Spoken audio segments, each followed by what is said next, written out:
अदारों के सरबराहों से मैंने मीटिंग की है और सुबह जो मुराद अली शाह साहब से मीटिंग हुई उसमें हम तय पाया कि सूबा और मरकज़ मिलकर डाकुओं से निपटेंगे और 4 तजावीज़, क्योंकि मैं वाजे कल भी मैंने किया था, क्योंकि एक अफवाहों का समुंदर लोग आपने पैदा कर दिया जी कि ऑपरेशन होने जा रहा है, गवर्नर आ जा रहा है। लॉ एंड ऑर्डर सूबे का मसला है। सो नंबर 1, अगर सिंध हुकूमत चाहे तो सारे सूबे के लिए, मैं कह रहा हूं अगर वो चाहें तो सारे सूबे में रेंजर्स मुहैया करने के लिए तैयार हैं, वरना जहां उनको ज़रूरत हो वो रेंजर्स को इस्तेमाल कर सकते हैं। सवाबदीद उनकी है कि वो कहां तक चाहते हैं। कल उन्होंने पंजाब में उन्होंने मुझे बताया, पंजाब में नहीं कि पुलिस में उन्होंने तब्दीलियां भी की हैं। हमारी तरफ से जो तय पाया है चीफ मिनिस्टर साहब के साथ कि जो ये तावान, अगवा और कत्ल के डाकू जो हैं उनके खिलाफ जो है दहशत गर्दी का पर्चा दिया जाएगा। उनके केसेस में दहशत गर्दी की दफ़ा जो है शामिल की जाएंगी और उनको स्पीडी ट्रायल की अदालतों में केस लगाया जाएगा। 3 APC उन्होंने बताया आज उनकी टेक्सला से चल रही हैं और अगर उनको APCs की और ज़रूरत हुई तो रेंजर्स की तरफ से जितना असला उन पुलिस को ज़रूरत हुआ हम देने के लिए तैयार हैं और पुलिस के साथ बैकअप के लिए भी रेंजर्स काम करने के लिए तैयार है जहां सिंध हुकूमत चाहे, और हर किस्म का असला समेत ड्रोन्स के भी पुलिस को देने के लिए तैयार है, ताकि ये डाकू राज का जो एक जिससे सोशल मीडिया में बहुत बड़ा तूफान उठा है उसका खात्मा किया जाए। और गवर्नर सिंध साहब से भी मेरी मुलाकात हुई, फिर MPA सिंध से भी मेरी मुलाकात हुई, उनके भी काफ़ी सारे, और ख़ास तौर पर गवर्नर साहब ने ये गवर्नर साहब ने दिया है, मैं सूबाई सियासत नहीं करता, कि रहमत आबड़ो का उन्होंने कहा कि आप सिंध की हुकूमत से दरख्वास्त करें, जो सेनेटर सैफ अबड़ो के भाई हैं उनका केस जो है वो JIT में दिया जाए सिंध की गवर्नमेंट से। और सारे MPAs की दरख्वास्त थी कि मैं गवर्नर के बिहाफ पे ये बात करूं। फोर्थली, इतने मामलात में हमने ये फैसला किया है कि मैं गाहे बगाहे कम से कम महीने में एक मरतबा, चीफ मिनिस्टर साहब ने ये कहा कि मैं अभी वो जो सूरत हाल है उससे वो निपट लें शिकारपुर, इस सूरत हाल से वो खुद निपटना चाहते हैं, लेकिन हमारी रेंजर्स भी बिल्कुल अलर्ट है, जब उनको ज़रूरत पड़े we are for their sports.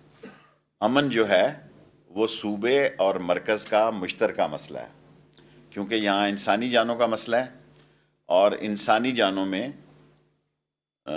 कोई सूबे या कानून की मरकज़ की बात नहीं होती। और सूबा सिंध और इंटीरियर मिनिस्ट्री मिलकर इनसे निपटेंगे। नादरा वालों को बुला के मैंने वार्न कर दिया कि सिर्फ नौकरियों से नहीं जाएंगे, कानून के तहत वो लोग जिन्होंने लोगों को कराची में ख़ास तौर पर तंग किया है और करोड़ों रुपया लोगों का लूटा है जाली और गलत शनाख्ती कार्ड बना के, और इसमें ऐसे लोगों के भी कार्ड्स थे जो कि टेररिस्ट बाद में दहशतगर्दी के वाक़यात में मारे गए और दहशतगर्दी में मुलव्वस थे। इंशाअल्लाह इसी महीने, अगले महीने के 8-10 दिन तक झाड़ू फेर देंगे, साफ़ कर देंगे नादरा में, कराची में जो करप्ट ऑफिसर्स हैं, और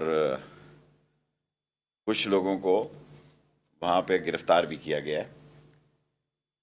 और आखिरी सवाल जो मैं सिंध के मसले से मैं इंशाअल्लाह ताला कल नहीं तो परसों तक प्राइम मिनिस्टर साहब को रिपोर्ट दे दूंगा। ना कोई हमारी ऑपरेशनल सोच है, तमाम मीडिया में जो बातें चल रही हैं ये गैर जिम्मेदाराना है, ना कोई गवर्नर राज की बात है, ना प्राइम मिनिस्टर इमरान खान साहब मरकज़ की तरफ से कोई सिंध में मुदाखलत करना चाहते हैं।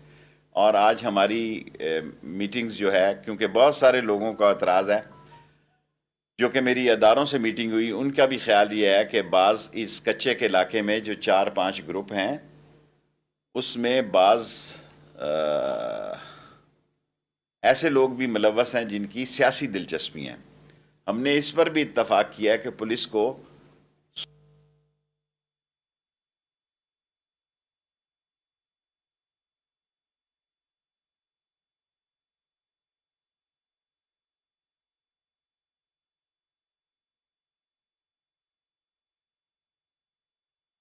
सलाहियतों की बुनियाद पर ऑफिसर्स को लगाया जाएगा, और उन्होंने कहा कि उन्होंने डीआईजी और एसएसपी को बदला है क्योंकि उनकी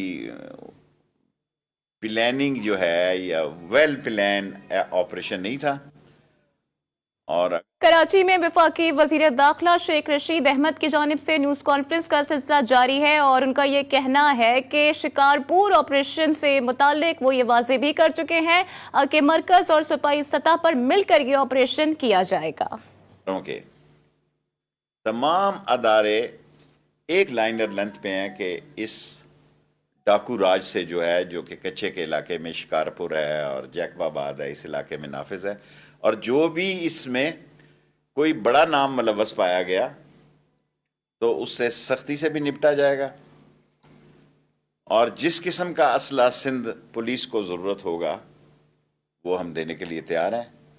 जो वो डिमांड करेंगे वो असला हम दे देंगे। Question please. अच्छा, माजी में भी ये एक डाकुओं के खिलाफ ऑपरेशन हुआ था, फिर वो सियासी ऑपरेशन बन गया था पाकिस्तान सिंध के अंदर, खास तौर पे ये ऑपरेशन भी मैंने आपको आते हुए कल एयरपोर्ट पे अर्ज की थी कि इंटीरियर मिनिस्ट्री का या हुकूमत का, इमरान खान साहब का ऑपरेशन से कोई तल्लुक नहीं। अगर वो कहेंगे हमने पूरे सिंध के लिए, और वो इसके लिए तैयार हैं कि जहां उनको ज़रूरत पड़े वो रेंजर्स को यूज़ कर सकते हैं। जी, इमरान खान साहब के 2.5 साल दौर में 12 से ज्यादा बड़े स्कैंडल आ चुके हैं। रिंग रोड से मुतालिक स्कैंडल में आपका भी नाम आ रहा है, चीनी का स्कैंडल, तो वजारत दाखिला के मातहत FIA है और दीगर इदारे, कब लोग उन लोगों की गिरफ्तारी होगी जिनके स्कैंडल में नाम है? तमाम स्कैंडल्स के खिलाफ तहकीकात चल रही है। मेरा कोई मसला नहीं है, मैं अपनी ज़मीन बेचता हूँ। पिछले मेरा कोई ज़रिया माश नहीं है। सुप्रीम कोर्ट के फुल बेंच ने अल्हम्दुलिल्लाह मेरी ज़मीन का फ़ैसला किया है, मैं बेचूँ, मेरी मर्ज़ी। किसी का इसमें क्या अमल दखल है? कोई रिंग रोड से तो वो पता नहीं कितने, मुझे ये भी नहीं पता वो कहाँ होगी। वैसे ही अगर आपको शौक़ है ख़बर में सवाल बनाने का और आपकी ख्वाहिश है कि आप नज़र आए तो ठीक है। जी, अभी भी मैं जी, कल जो है वाकया पेश आया, पाकिस्तान फेडरल के सदर जो है परवेज शौकत साहब और उनके RIUG के सदर के साथ वहाँ पे हमला हुआ। पार्लियामेंट हाउस के 2 किलोमीटर दूर पोली क्लिनिक पे जब वो जर्नलिस्ट से मिलने गए, जिसने शौकत साहब मेरे बहुत महल्लेदार हैं, मेरे अजीज हैं। जाते सार इसकी इन्वेस्टिगेशन करूंगा। इनका नंबर लिख लें, आपको फ़ोन पे भी इतला करूँ। जी, मुजाहिद बरेलवी, आपका जब ये ऐलान हुआ कि वफाक और आप आ रहे थे तो लग रहा था कि बच्चे साहब आएंगे और मार धाड़ से भरपूर तकलीफ करेंगे। परसों आपकी आमद से कबल अभी जब ये खबर आती है तो गवर्नर साहब तमाम चैनलों पर आकर ये बयान देते हैं IG को निकाला जाए। सिंध में ख्याल है 2 सूबों के, तो मैं गवर्नरों के हमें नाम नहीं पता, 3 सूबों के सरवर साहब इसलिए जानते हैं कि लंदन में। ऐसा लगता है कि सिंध में गवर्नर जो है वो अपोजिशन लीडर है। देखें, तहरीके मुजाहिद बरेलवी साहब, आप मेरे बड़े काबिल एहतराम हैं। सिंध में PTI को कई शिकायत हैं, उनके तहफ़्फ़ुज़ात हैं जो मैंने सुने हैं, लेकिन मैंने बयान करने मुनासिब नहीं समझे। मैं PM साहब को वो भी बताऊंगा, ये मैं उनसे वादा करके आया हूँ। बाकी मेरे ज़िम्मे जो काम है मैं वही काम करूँगा जो आइन और कानून के मुताबिक है, और वो रिपोर्ट मुझे सिर्फ रिपोर्ट देने के लिए कहा गया है, और मैंने कोई इदारा ऐसा नहीं छोड़ा जिससे इन 72 घंटों में मैंने मुलाकात ना की हो, और सबकी रिपोर्टें साथ। जहांगीर तरीन साहब का जो मामला है, अब ये कहाँ सेटल हो रहा है? क्या मुझे नहीं पता भाईजान। शेख साहब ने हमेशा ये कहा कि नून में से शीन निकलेगी, लेकिन नून में से तो शीन नहीं निकली, PTI में से जीम निकल गई है। कोई सवाल छोटा छोटा करे ना, टाइम तो आने वाले वक्तों में पहले मरियम नवाज वजीर आजम बनेंगी या बिलावल भुट्टो वजीर आजम बनेंगे? इमरान खान, कल मैंने कहा था मौले को मौला ना मारे तो मौला नहीं मरता, मौले को मौला ना मारे तो मौला नहीं मरता। इमरान खान तुन के 5 साल लगाएगा और मैं उसके साथ खड़ा हूं। कोशिश करेंगे अल्लाह सुब्हान ताला से कि बेहतर काम परफॉर्मेंस दें। मुझे आप जवाब देने दें, आपका सवाल करने का हक है, आपको सवाल करने का हक है, मुझे आप जवाब से नहीं रोक सकते। सो अगले इलेक्शन में भी इंशाअल्लाह हम कोशिश करेंगे कि इमरान खान की हुकूमत बने। अब आप सवाल, हर आदमी एक सवाल करे। अब ये बताना चाह रहा था कि शहबाज शरीफ के बाहर ये एक सवाल रह गया, उसके बाद आपको दे देता। बड़ा अहम सवाल इसने किया, इसने कहा नून, अभी आपको निकली हुई नजर नहीं आती नून से शीन? मेरा मतलब है तो जीम नजर आ रही है सबको? नहीं, मेरी बात सुने, क्या नजर आ रहा है? उसने कहा मरियम साहबा ने कि अगर शायद खाकान अब्बासी ने जो कहा ठीक है, उसने कहा जब तक अगर पीपल्स पार्टी आएगी तो मैं इस्तीफा दे दूंगा। और निकलना क्या मद्दा के मौले का गंडासा निकले तो निकलना होता है। अब मैं इसके बाद इधर सवाल थोड़ा चेंज कर रहा हूँ। ये बता दें कि मिसिंग पर्संस का इशू जो है ये बहुत बड़ा इशू है, बहुत इशू है, और इस वक्त छोटा छोटा सवाल करें। दाखिला की मिनिस्ट्री सर आपके पास है, हम देख रहे हैं, हम कानून ला रहे हैं, हम मिसिंग पर्सन के लिए कौमी असम्बली में कानून ला रहे हैं। ये आपके लिए बहुत अच्छा सवाल है। हम इसी आने वाले महीने में बजट के साथ ही मिसिंग पर्सन का कानून पाकिस्तानी फजाइल देने की बात हो रही है। तालिबान ने बिना नाम लिए ये कहा है कि अगर ऐसा हुआ तो नताइज भुगतने पड़ेंगे। तो आप मुस्तकबिल क्या दे रहे हैं? खुदा ना खास्ता दहशतगर्दी। इमरान खान की मौजूदगी में किसी अमेरिकन या किसी 42 मुल्क वहां जो लड़ते रहे हैं, किसी को किसी कीमत पर कोई फौजी अड्डा नहीं दिया जाएगा। बाकी जो 2001 के मुताबिक जो थोड़ा सा वो निकल के जाते हैं वहां से, समुद्र के ऊपर से, बलूचिस्तान के ऊपर से जाएं, लेकिन जो यहाँ पे एयर बेसेस थे कोई एयर बेस नहीं दिया जा रहा। और हम एक जिम्मेदार मुल्क हैं और अफगानिस्तान में चीन, रूस, ईरान और पाकिस्तान एक इकट्ठा मैकेनिज्म रखेंगे। सवाल ये है, आपने ये कहा कि इमरान खान तुन की हुकूमत करे, क्या अवाम को महंगाई में तुन के या? देखें, महंगाई है, दुनिया में हुई है महंगाई है। इमरान खान के दौर में कितनी गाड़ी बिक रही है, कितना सीमेंट बिक रहा है, कितना सरिया, 70%, कितना दुनिया में। मैं इकोनॉमिस्ट नहीं हूं, मैं गरीब का हामी हूं और मैंने इस कैबिनेट में एक ही बात की है कि तनख्वाह पेशा लोगों की, खा प्राइवेट हो सरकारी हो, तनख्वाह बढ़ाई जाए। शौकत तरीन मेरा बचपन का दोस्त है, मैंने उससे 3 मुलाकातें की हैं एक ही काम के लिए, तनख्वाह बढ़ाओ ताकि ये महंगाई का जो एक हम पे मसला है इसका हल तनख्वाहें बढ़ाना है और वो हम बढ़ाएंगे इंशाल्लाह। भाई मैं हूं, जब आपको क्या अभी 10 मिनट है, जब मैंने आप वादा किया कि आज आपको 15 मिनट दूंगा, पूरे 15 मिनट दूंगा। शेख साहब, आपकी प्रेस कॉन्फ्रेंस ये बता रही है कि आज सिंध हुकूमत ने फिलहाल आपसे किसी भी किस्म की हेल्प लेने से इनकार कर दिया है।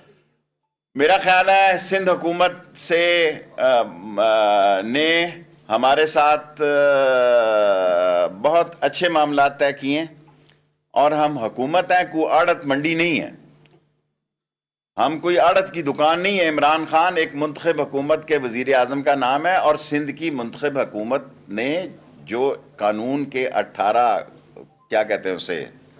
18वीं तरमीम के तहत जो उसको इख्तियारात हैं, इमरान खान उसको वायलेट नहीं करेगा। हम और सिंध की हुकूमत मिल के डाकुओं को ख़त्म करेंगे। और इसमें क्या करना था, कोई हमने MOU साइन करना है। जी, असद उमर साहब कहते हैं कि सिंध की सूरत हाल बहुत खराब है, आप बहुत सारे लोगों से मिले, आपकी अपनी राय क्या है? दूसरा सवाल मेरा ये है, असद अली तूर नामी सहाफी को इस्लामाबाद का निशाना बनाया, कौन लोग हैं? असद, इब्सार, ये सारे लोगों में से असद के केस में हम करीब हैं, शायद इस हफ्ते के अंदर अंदर उसके किसी नतीजे पे पहुंच जाएं। और बाकी ये ऐसे लोग हैं जो हुकूमत की बदनामी का बायस बनते हैं और हम इसकी पुरजोर मजम्मत करते हैं। जी बेटे, आप ये बता दीजिएगा असद उमर साहब देखें, कराची के वो सन ऑफ दी साइल हैं, मैं वजीर दाखिला ज़रूर हूँ। जितना आपने मीडिया में शोर डाला है उस पर भी थोड़ा सा आप गौर फरमाएं। अब यार जवाब तो दे लेना। मेरी राय ये है कि इस्लाह के काबिल है, ये ठीक हो जाएंगे। ठीक, हम सूबा और मरकज मिल के इसको ठीक करेंगे। इसका एक दफा खत्म कर रहा हूं यार।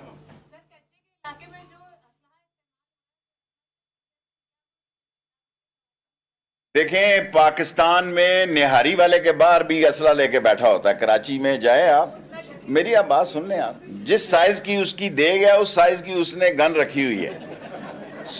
पाकिस्तान में आप देखें, पाकिस्तान में असला हम इसीलिए चाहते हैं कि कच्चे को इलाका साफ कर दिया जाए ताकि SRA, BLA सबके वहां से रास्ते निकलते हैं और अफगानिस्तान की मौजूदा सूरत हाल वो पाकिस्तान के लिए कोई मसला ना पैदा करे। हम मिल के दहशतगर्दों, डाकुओं और ये तावान लेने वालों को और अगवा को, नंदान को, ये कोई कम फैसला नहीं है कि आज हम एग्री हो गए हैं कि उन पे दहशतगर्दी के पर्चे होंगे। बस हो गया सवाल है। शेख साहब, हमें सिंध हुकूमत तो जैसी तैसी मिली, 14 साल से उन्होंने कुछ नहीं किया। उम्मीद थी ये इमरान खान की हुकूमत, अब 2.5 साल हो गए, 162 अरब का वादा किया, न्यू लाइन ना। देखें, सब वादे इंशाअल्लाह ताला इमरान खान पूरा करेंगे। अब और दूसरा सवाल किसी का नहीं हो जी, लास्ट 5 मिनट्स। राजा रियाज ये कहता है कि जहांगीर तरीन को जो है क्लीन चिट मिल गई है और अली जफर जो है उनकी जो रिपोर्ट है उसमें उन्होंने क्लियर। मैं आपको एज ए जेंटलमैन कहता हूं, मुझे कुछ पता नहीं। शेख साहब, कच्चे के डाकुओं के लिए तो आप रेंजर्स फ्रेम कर रहे हैं, लेकिन कराची जैसे शहर में देखें, ये सब लोगों से बात की है मैंने। देखें, कराची में आपको सारे हालात पता है। आज की अगर पुरानी तारीख के किसी को याद हो तो वो ये कल की डेट में यहाँ ऑपरेशन भी हुआ था, लेकिन ऐसे हालात नहीं है कि ऑपरेशन की जरूरत हो। आपको ऑपरेशन का बड़ा शौक है कराची के मीडिया को, आपको कोई खबर नहीं मिल रही। उतरते सार आप कह रहे हैं कि गवर्नर आज लाए हो, ऑपरेशन लाए हो। बाबा, इसी तारीख को, कल की तारीख को हुआ। कोई ऑपरेशन इमरान खान के दौर में ना होने जा रहा, ना गवर्नर। कराची में वफाकी वज़ीर दाखिला शेख रशीद अहमद की जानिब से न्यूज कॉन्फ्रेंस का सिलसिला जारी है और उनकी जानिब से सहाफियों के सवाल के जवाब भी दिए जा रहे हैं, जबकि शिकारपुर ऑपरेशन के हवाले से उन्होंने बड़ी वाज़ेह पॉलिसी यहां पर बता दी है। उनका कहना है कि मरकज और सिंध मिलकर डाकुओं का मुकाबला करेंगे। यहां पर उनका यह भी कहना था कि सिंध हुकूमत की यह स्वाबदीद है कि रेंजर्स को वो किस तरह से इस्तेमाल करना चाहते हैं। उनका यह भी कहना था कि इस हवाले से हमने कल भी अपने दरवाजे खुले रखे थे और आज भी हमारे दरवाजे खुले हुए हैं। नहीं उनको देखें, मुझे नहीं पता, मेरे MQ के साथ बचपन से अच्छे तल्लुकात थे और हैं और रहेंगे। बुरा ना मनाना, मैं बिल्कुल स्ट्रेट फॉरवर्ड आदमी हूं। जब महाजर स्टूडेंट ऑर्गेनाइजेशन थी और मैं MSF ईस्ट और वेस्ट पाकिस्तान का सदर था, हमारी आज भी मेरी MQM से अच्छी सलाम दुआ।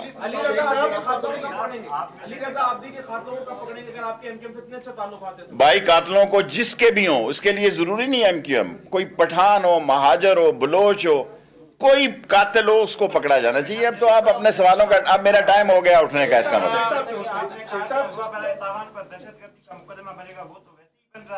सर, मैं कच्चे के इन लोगों में जो गिरफ्तार होने जा रहे हैं सर जी, मैं कह रहा हूं डाकुओं पे। आपने मेरा ख्याल दूर बैठे हुए हैं आप, बहुत देर है, आप सोए हुए उठे हैं, वो ले चुका है। FIA खुसूसन साइबर क्राइम के हवाले से आपने आखिरी प्रेस कॉन्फ्रेंस में कहा था कि उसको ठीक करेंगे। आपसे मैं इत्तफाक करता हूँ, आपने बहुत सही बात की है, मैं आपसे इत्तफाक। एक सवाल है शेख साहब, सबसे बड़ी बात, जब आप लास्ट टाइम आए थे पासपोर्ट के हवाले से बात हुई थी, अभी तक उसका डिजाइन, उसका सब चल रहा है। पैसे उन्होंने बहुत करोड़ रुपए इजाफा मांगा है, क्योंकि जिस कंपनी का टेंडर हुआ है उस कंपनी से बात चल रही है, फाइनेंस वालों में केस गया है। हम ई पासपोर्ट पे जाना चाहते हैं, लेकिन उनको पता लग गया कि अब ये हम आ रहे हैं इसकी तरफ। उन्होंने अपना रेट बहुत ज्यादा बढ़ा दिया, उनसे बातचीत करें। 3 क्वेश्चन लास्ट। कराची में बैरिया टाउन के नाम पर मकामी लोगों के लिए नया, यार मैं सियासी काम के लिए आया हूँ, मैं बिल्डर्स के लिए नहीं आया। एंटी करप्शन ने लिया, लेकिन वो केस अब ठंडा हो गया। ठंडा नहीं होगा, आप बेफिक्र हैं। शेख रशीद जब तक वजीर दाखिला है, करप्शन का केस इमरान खान की हिदायत पे कभी ठंडा। सेकंड लास्ट आपका हो गया एक पहले। चेयरमैन नादरा के तकर्री की समरी इस कैबिनेट में चली जाएगी, आप कर चुके। अच्छा, एक ये और एक ये कर दी मैंने, कर दी। लास्ट को, अल्लाह के फजलो करम से असेंबली में अक्सरियत है। जो आदमी बजट में वोट नहीं डालता वो डी सीट हो जाता है।